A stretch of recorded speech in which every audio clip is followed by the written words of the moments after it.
أعوذ بالله من الشيطان الرجيم بسم الله الرحمن الرحيم رب اشرح لي صدري ويسر لي أمري واحلل عقدة من لساني يفقهوا قولي۔ آغاز ہوتا ہے رکوع بطیرہ کا آیت نمبر 182۔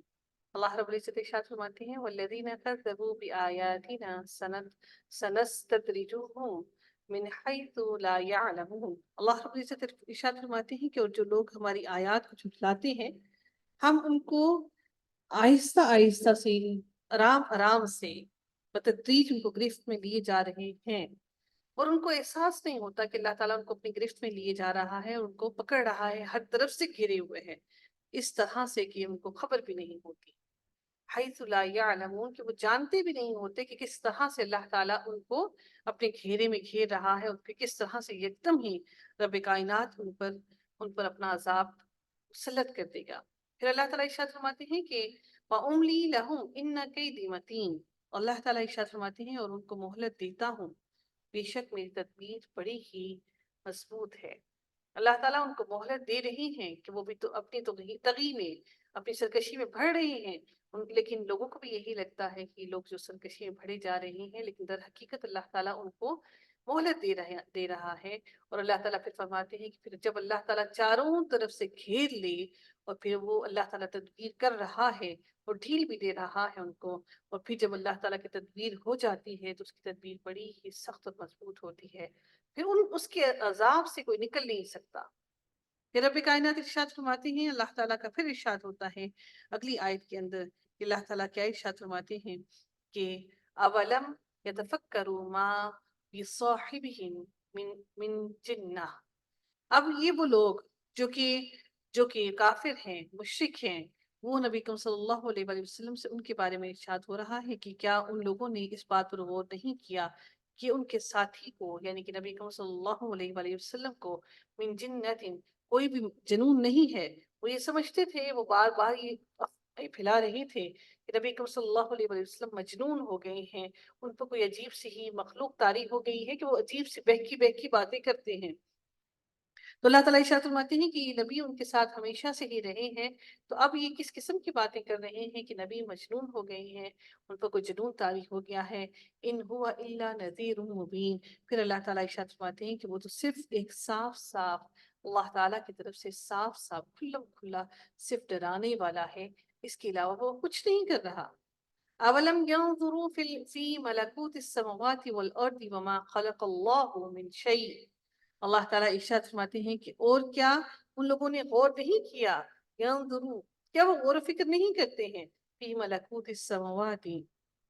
کیا آسمانوں اور زمین کے عالم میں اور دوسری چیزوں میں جو کچھ بھی، وما خلق اللہ، جو کچھ بھی چیزیں اللہ تعالیٰ نے پیدا کی ہیں، جو کچھ بھی اللہ تعالیٰ نے بنائی ہیں، اس بات میں کہ ممکن ہے کہ ان کی اجل قریب ہی آ پہنچی ہو۔ اجل کون سا وقت ہے؟ وہ قیامت کا وہ وقت جو ہے وہ قریب ہی آ چکا ہو، کہ وہ مقرر کیا ہوا وقت جو ہے وہ قریب ہی آ چکا ہو، کہ کیا یہ ان چیزوں پر غور نہیں کرتے کہ یقیناً یہ اللہ تعالیٰ پر ایمان لے آئیں، یہ اس کے رسول کی تصدیق اور اس کی اطاعت اختیار کر لیں، اور انہوں نے جو اللہ کے ساتھ شریک بنا رکھے ہیں یہ ان کو چھوڑ دیں، اور اس بات سے ڈریں کہ کیا بہت ہی قریب ہے،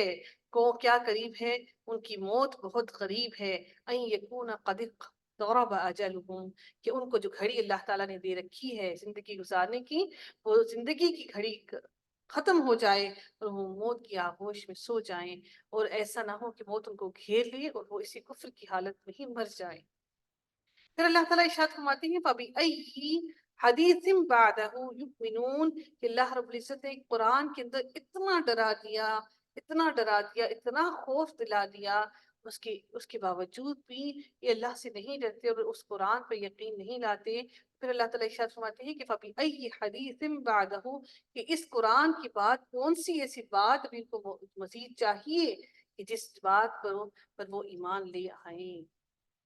ابھی بھی ان کے دلوں کو تقویت نہیں ملی، ابھی بھی ان کے دلوں کو خوف لاحق نہیں ہوا کہ اللہ تعالیٰ نے سب کچھ ان کو بتا دیا، اور اللہ تعالیٰ نے کہا کہ اگر تمہیں موت بھی آ کر گھیر لے اور تم ساری بادشاہت بھی اللہ کی دیکھ رہے ہو اور پھر بھی اللہ کے ساتھ شریک ٹھہرا رہے ہو، تو پھر ایسی کون سی بات میں تمہیں بتا دوں جس سے تم ڈر جاؤ، اور پھر اس قرآن کے بعد تم ڈر کے پھر تم اللہ پر ایمان لے آؤ۔ پھر اللہ تعالیٰ ارشاد فرماتے ہیں من یضلل اللہ فلا ہادی لہ، پھر اللہ تعالیٰ فرماتے ہیں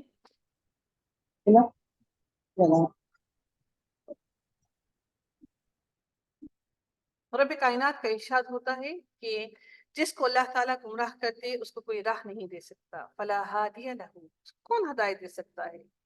جس کو اللہ ہی ہدایت نہ دینا چاہے تو اس کو کون ہدایت دے سکتا ہے؟ اور اللہ تعالیٰ ان کو ان کی گمراہی میں بھٹکتے ہوئے چھوڑ دیتا ہے۔ وَيَذَرُهُمْ فِي طُغْيَانِهِمْ يَعْمَهُونَ، پھر اللہ تعالیٰ ان سب کو ان کی گمراہی میں بھٹکتے ہوئے چھوڑ دیتا ہے، ایسے ہی جیسے وہ اندھے ہیں۔ اب یہ جو مشرک ہیں، منکر ہیں، کافر ہیں، وہ نبی اکرم صلی اللہ علیہ وآلہ وسلم سے سوال کرتے ہیں یسألونک عن الساعۃ ایان مرساها،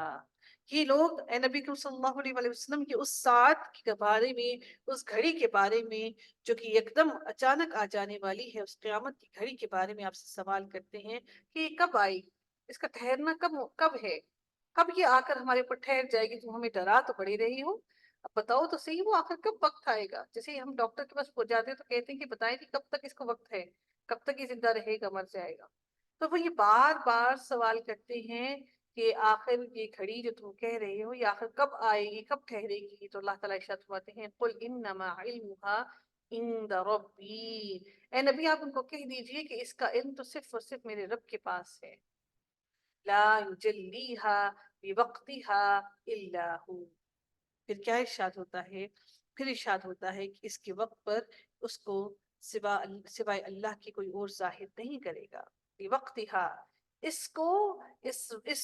گھڑی کو سوائے اللہ تعالیٰ کے، الا ہوا، اس گھڑی کو سوائے اللہ تعالیٰ کی کوئی ظاہر نہیں کر سکتا، اور نہ ہی اللہ تعالیٰ نے اس کا علم کسی کو بھی دیا ہے۔ جب کوئی چیز چھپا دی جاتی ہے، جیسے ہمیں کوئی کسی چیز کا علم نہیں ہوتا، جب ہمیں کسی سوال کا جواب نہیں مل رہا ہوتا تو اتنی بے چینی لاحق ہو جاتی ہے، ہمیں ایسے لگتا ہے انزائٹی ہو جاتی ہے۔ کل بھی کسی نے گروپ میں کہا تھا نا کہ مجھے ایک بے چینی لگ جاتی ہے کہ میں جب تک اس چیز کو کریکٹ نہ کر لوں۔ اسی طرح سے جب ہمارے ذہنوں میں کوئی سوال آ جاتا ہے تو ہمیں بڑا بھاری محسوس ہوتا ہے جب تک ہم اس سوال کا جواب نہ لے لیں۔ تو اللہ تعالیٰ فرماتے ہیں کہ ثقلت فی السماوات والارض، کہ چونکہ اللہ تعالیٰ نے اس سوال کو سب کے لیے چھپا کر رکھا ہے، آسمان والوں کے لیے بھی اور زمین والوں کے لیے بھی، تو یہ سوال بڑا بھاری ہے۔ ثقلت، بڑا بھاری ہے یہ سوال، یہ دلوں کو بوجھل کیے ہوئے ہے، ڈر اور خوف میں مبتلا کیا ہوا ہے ہر کسی کو، اور اس کا جواب کسی کو نہیں ملے گا۔ اللہ تعالیٰ جب چاہے گا اس گھڑی کو یکدم ہی لے آئے گا، یہ وہ گھڑی ہے، یہ وہ ساعت ہے جو لمحہ اور مہلت نہیں دے گی کسی کو بھی۔ پھر اللہ تعالیٰ ارشاد فرماتے ہیں لا تأتیکم الا بغتۃ یسألونک کأنک حفی عنہا، پھر اللہ تعالیٰ پھر ارشاد فرماتے ہیں کہ وہ تم پر محض اچانک آ جائے گی، اور وہ آپ سے اس طرح پوچھتے ہیں کہ جیسے گویا آپ اس کی تحقیقات کر چکے ہیں، چپک چپک کے آپ سے پوچھتے ہیں کہ جیسے آپ نے اللہ تعالیٰ سے کوئی لپٹ کر سوال کر کے آپ اس کی معلومات حاصل کر لی ہیں اور آپ کے پاس یقیناً اس کا جواب موجود ہے۔ یسألونک کأنک حفی عنہا، جیسے کہ آپ کو پوری معلومات ہیں قیامت کی گھڑی کے بارے میں، ایسے پختگی سے آپ سے آ کے سوال کرتے ہیں۔ اے نبی ان کو کہہ دیجئے قل انما علمها عند اللہ، کہ بے شک اس کا علم تو صرف میرے رب کے پاس ہے، ولکن اکثر الناس لا يعلمون، لیکن اکثر لوگ اس کا علم نہیں رکھتے۔ اب نبی اکرم صلی اللہ علیہ وآلہ وسلم اب فرماتے ہیں کہ اللہ تعالیٰ نبی اکرم صلی اللہ علیہ وسلم کو فرماتے ہیں کہ آپ اے نبی ان سے کہہ دیجئے قل لا املک لنفسی، کہ میں تو اپنی نفس، اپنی جان کے لیے بھی کسی نفع اور نقصان کا مالک نہیں ہوں، میں اپنی جان کے لیے بھی کوئی نفع اور نقصان نہیں رکھتا، میں اپنی جان کے لیے بھی نفع اور نقصان کے بارے میں نہیں جانتا، الا ما شاء اللہ، سوائے اس کی جو میرا رب چاہے۔ اب یہ ان کا جواب دیا جا رہا ہے جو بار بار ان سے سوال کر رہے تھے کہ غیب کا وقت ہے نا، غیب کی بات ہے تو آپ کو یقیناً علم ہے غیب کی باتوں کا، تو آپ ہمیں بتائیے کہ کون سی گھڑی کو قیامت آئے گی۔ تو آج ہم میں سے وہ سارے کے سارے لوگ جو یہ کہتے ہیں کہ نبی اکرم صلی اللہ علیہ وسلم ہماری درود شریف کو سن رہے ہیں، وہ زندہ بھی ہیں اور وہ ہمارے سارے سوالوں کے جواب بھی دے رہے ہیں، وہ جو بار بار یا رسول اللہ کہہ کر مخاطب کر کے نبی اکرم صلی اللہ علیہ وسلم سے مانگتے ہیں، اہل بیت سے مانگتے ہیں، تو نبی اکرم صلی اللہ علیہ وسلم نے اپنی زندگی میں کہہ دیا کہ میں تو کسی غیب کا علم نہیں رکھتا، تو یہ تو پھر نبی کریم صلی اللہ علیہ وسلم کو نعوذ باللہ اللہ تعالیٰ کی سب سے بڑی اللہ کے صفات میں شریک ٹھہرانا ہے کہ اللہ تعالیٰ غیب کے علم کو جانتا ہے، وہ دلوں کے بھید کو جانتا ہے، وہ ہر کسی کی بات کو سنتا ہے۔ نعوذ باللہ نبی کریم صلی اللہ علیہ وسلم کو اتنی بڑی اللہ کی صفت کے ساتھ شریک ٹھہرا رہے ہیں۔ تو نبی پاک صلی اللہ علیہ وسلم نے فرمایا کہ میں تو اپنی ذات کے لیے بھی کسی نفع و نقصان کا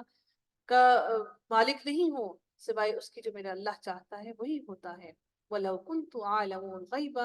لَاسْتَكْثَرْتُ مِنَ الْخَيْرِ، اگر تو مجھے ذرہ بھر بھی کوئی غیب کا علم ہوتا تو میں لازمی ساری کی ساری خیر سمیٹ لیتا اپنی طرف۔ یہ جو جنگوں میں جہاں پر مسلمانوں کو شکست ہوئی، یہ جو غزوات میں شکست ہوئی، نبی کریم صلی اللہ علیہ وسلم کے دندان مبارک شہید ہوئے، جو نبی کریم صلی اللہ علیہ وسلم کو ایک یہودی عورت نے زہر دیا، تو وہ اگر نبی کریم صلی اللہ علیہ وسلم کو علم ہوتا تو وہ اتنا نقصان نہ اٹھاتے کہ نبی کریم صلی اللہ علیہ وسلم کے ساتھ صحابہ کرام نے زہر کو وہ کھانا جب کھایا تو وہ صحابہ کرام کا انتقال ہو گیا۔ اور نبی کریم صلی اللہ علیہ وسلم کی ساری زندگی اس زہر کا اثر ان کی جسم میں موجود رہا، وہ تکلیف میں نہیں ساری زندگی اس زہر کی وجہ سے۔ تو نبی کریم صلی اللہ علیہ وسلم فرماتے ہیں کہ اگر مجھے ذرہ بھر بھی علم ہوتا